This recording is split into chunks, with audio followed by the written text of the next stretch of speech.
So you authored the dictionary, but how did you get started on this journey? Yeah, that's a very fascinating story because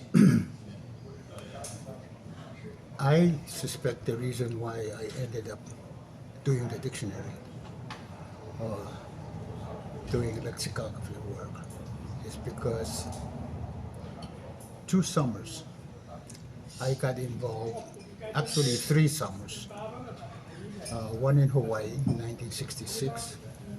That's the first time I was exposed to teaching of my own language, teaching of Pohnpeian to Peace Corps trainees in Molokai, Hawaii. And your father was doing it in Key West, Florida. Yes.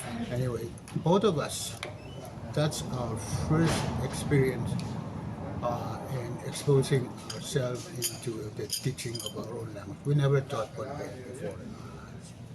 And nobody ever taught it to you? No, I learned it through the process of mother tongue process or father tongue process. My first languages were Pohnpeian-English because at home my mother would speak to me in Mokali's. When my father comes from work, then he starts speaking to me in Pohnpeian. Pohnpeian. So I grew up speaking bilingual Pohnpeian and and then when I started school, my playmates were all Pinglapis. So I learned Pinglapis. So I have 3 until today. I speak fluent Pinglapis, Moklis, and Pohnpeian. Wow. And did you go to school in Hawaii and then you were approached to teach? I was working at the housing cooperative in Pohnpei, and not knowing that there is this language development plan was brewing in Saipan. A gentleman named Harold Crouch, who was later on became director of education, but at that time he was the federal program coordinator for the trust territory. So he saw the need for development of languages, Micronesian languages, because none of these languages have ever been, there hasn't been any effort to document these languages and come up with grammar and dictionary of these languages. And that's when this started. He had this in his head. And then after we finished the second Peace Corps training program, he must have shared this with Ken and Dr. Donald Topping of the Pacific Asian Language Institute at the University of Hawaii. And so I guess at that time, and I wasn't aware of it, no one else was aware of it. It hasn't gone down into paper. Right. And I guess after that, that's when Harold Crouch developed the courage to come up with a proposal to apply for, federal program grant to fund the development of dictionaries and reference grammar of all the Micronesian languages. As I told you, I was working at the Millennium Housing Corps, and he came all the way down from Saipan, went all the way to MHC, and went there and talked to me and said, practically dictate to me that you have to go back to education.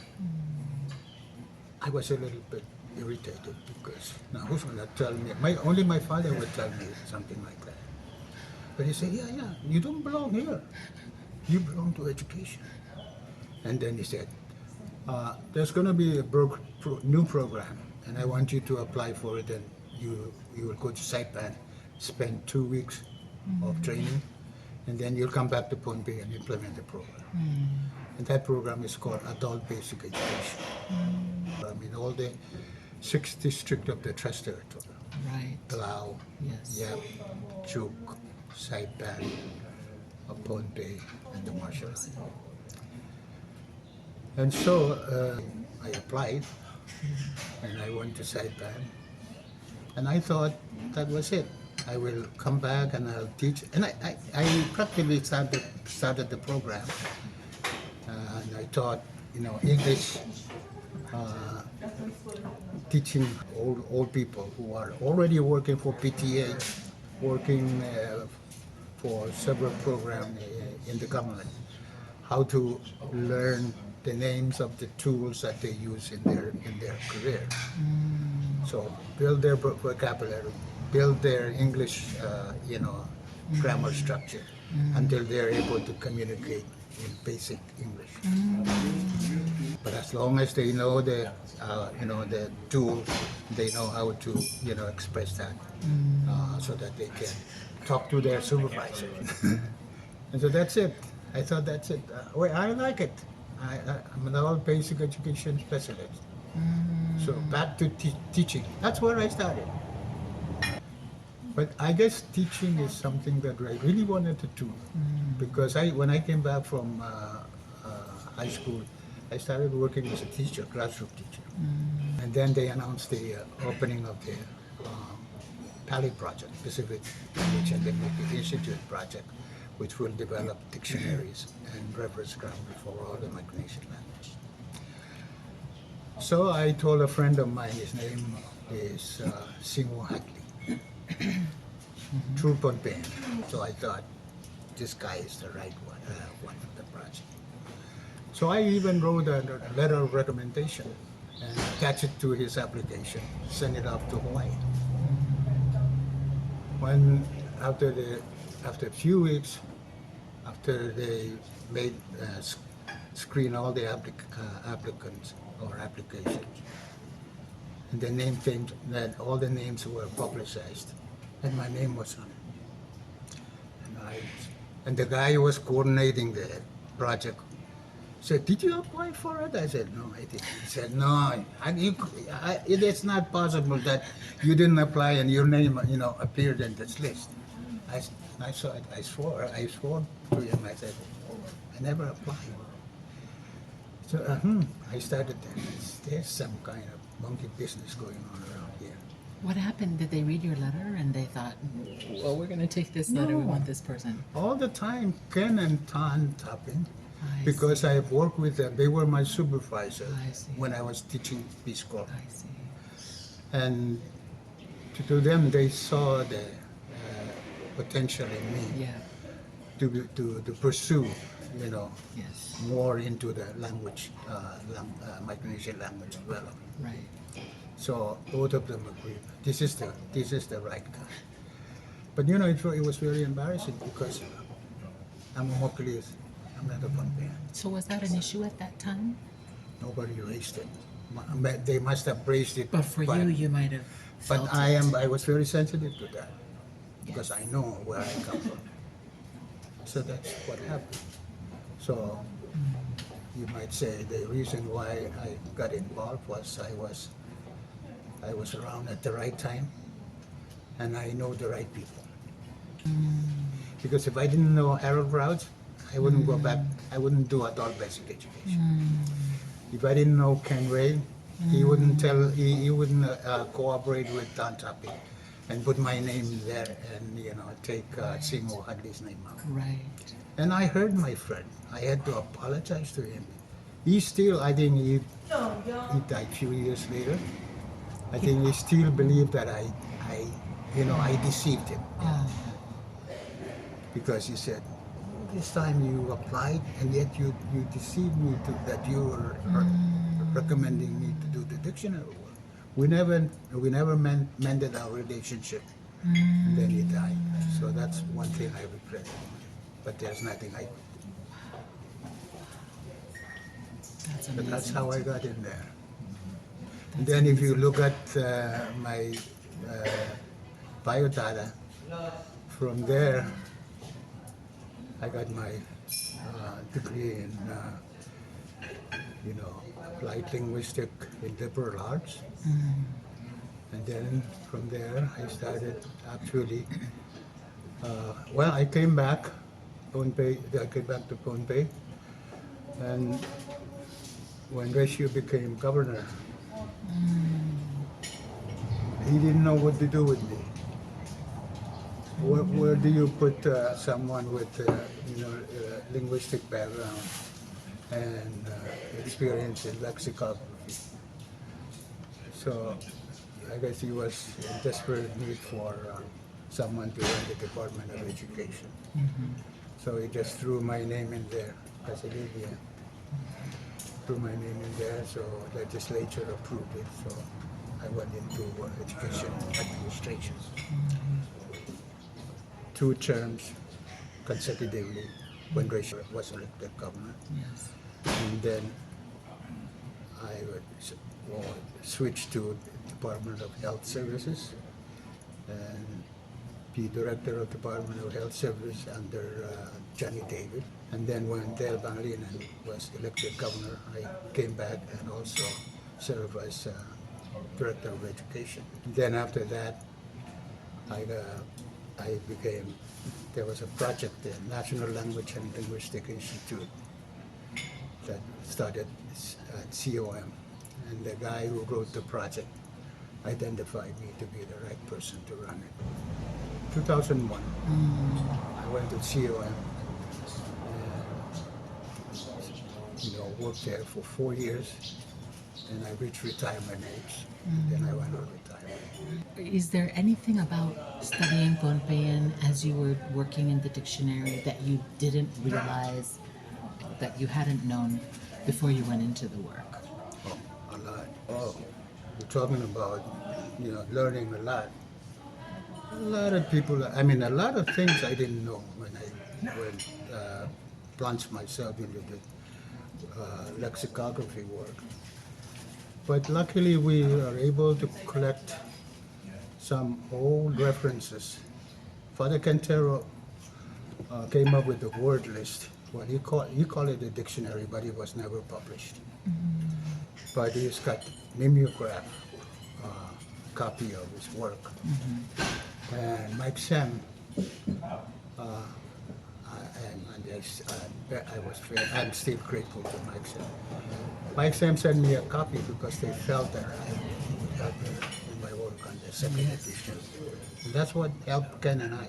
Wow. That's bulk of the work comes from Father Quintero. And of course, I have identified several people that I consult with all the time, and they were very generous with me because I would always come up with the answer and call them up on the phone and say, "Hey, what is this word? What is this word? What does it mean?" And 2 gentlemen from Kitty, and they were the most instrumental because to me, among all the people in Pohnpei, Kitty people were the people who were most interested in preserving our language and culture. And they're always proud of that, being always in front, always, stand for Tiak. And the right Tiak is from Kitty. And I would never contest that because all my informants are from Kitty. Why do you think that is? Because I think they were the first people who understood that knowledge is power and prestige. Because in Giti, if you are known to be well-versed in certain Winani or certain chants for the traditional dances, you're considered a scholar. And they're proud of that. And so a young person, as he grew up, he would always find some chant to specialize in. And he would recite it, from the beginning until the end. People admire him for that. And Nankanapkati Lenter Eber, when I started working on the dictionary, he told his son to call me up. Actually, he summoned me to go to him. He wanted to talk to me. I see. So I went there, and he has the right to call me, the power of Libertan clan. Right. So he has the authority to say, tell him to come and see me. So I went to see him, and I was so glad that I went to see him. He said, you must remember this. the first Pohnpeian that writes a book. His name is Bernard Llewellyn. He's of the Libertans. He said, now you're the second Libertan that is being tasked to write the Pohnpeian-English dictionary. So I want you to be successful, he told me. He said, I want you because you'll be the second Libertan. We were the first, and we're going to be the second, and maybe we're going to be the third. This is how clansmen, Yes. cling together and support each other. What do you think about Pohnpeian language today? And because you read books, you read studies about how language is being lost in favor of the bigger, more global languages. What is your thought about Pohnpeian in that sense? Pohnpeian is an endangered language now. The reason I say that, because even though there are the Pohnpeian languages in the Pohnpei State public school curriculum, but the teachers, if they think that there's not enough time to teach English, they use that slot for Pohnpeian to teach English instead of teaching Pohnpeian. Meaning, English is their priority, not Pohnpeian. So there is the danger, because Pohnpeian themselves don't give value on their own language. Is there anything you think that can be done to help reverse that thinking? We need a courageous person to make sure that College of Micronesia train teachers on how to teach bilingual education. I don't think they're doing that at the COM. And COM is the only institution that train our classroom teachers. And they train our teachers to teach oral English, to teach reading and writing in English, but they never train our teachers to teach Pohnpeian and teach Pohnpeian reading. Never. So until that is set, Pohnpeian will continue to be in a state of endangerment. Thank you for that, because I had thought that if one were to try to push and make a change, it would be at the elementary school level. But you're saying go to the college first. Who certified the teachers in the elementary school? It's the college. It's a college. So if they're not going to if they're not certifying them, making sure that there is Pohnpeian component in there, not going to happen. We need support from every corner of the establishment. For instance, we need to establish a language commission for Pohnpei State. A language commission will look after the interests of the Pohnpeian language.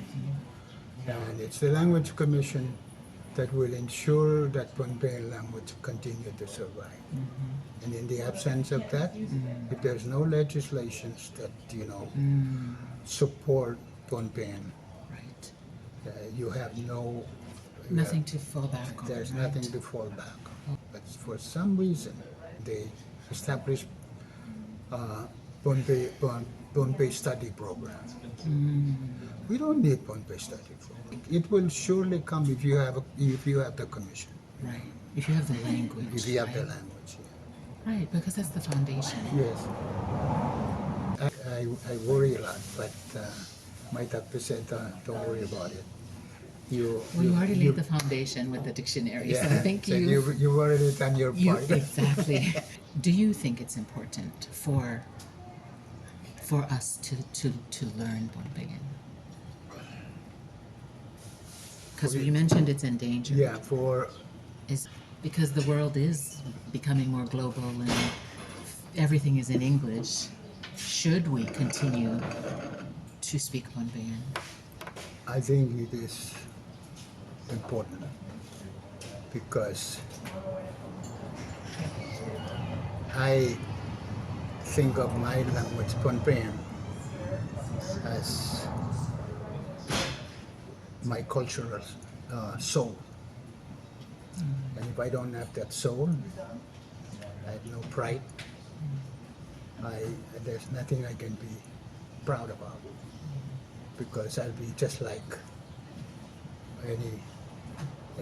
anybody who speaks English from even people from Bangladesh and India who speaks English. So it is important that I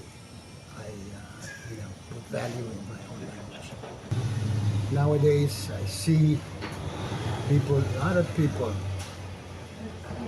look at Pohnpeian and they will always have something important to say about Pohnpeian. That these are the people who are really strong in preserving their language, just like Yapis.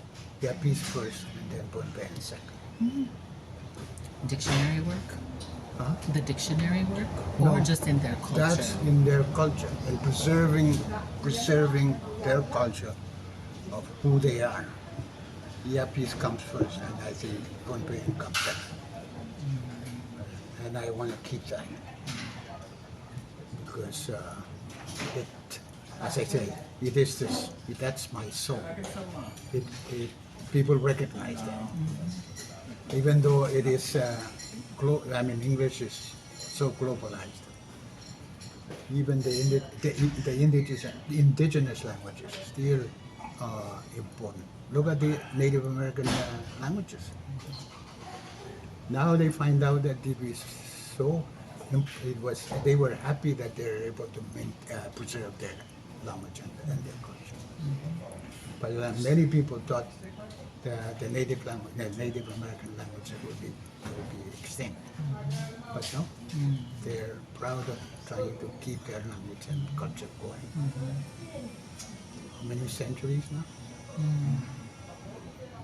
And Native Hawaiians are working. I don't know where they are, but also Native tomorrow. Hawaiian is very impressive because when Ken and I started working on the dictionary, they were just beginning to start the Native Hawaiian revival program, and people were making mockery of what they were doing because they didn't yet.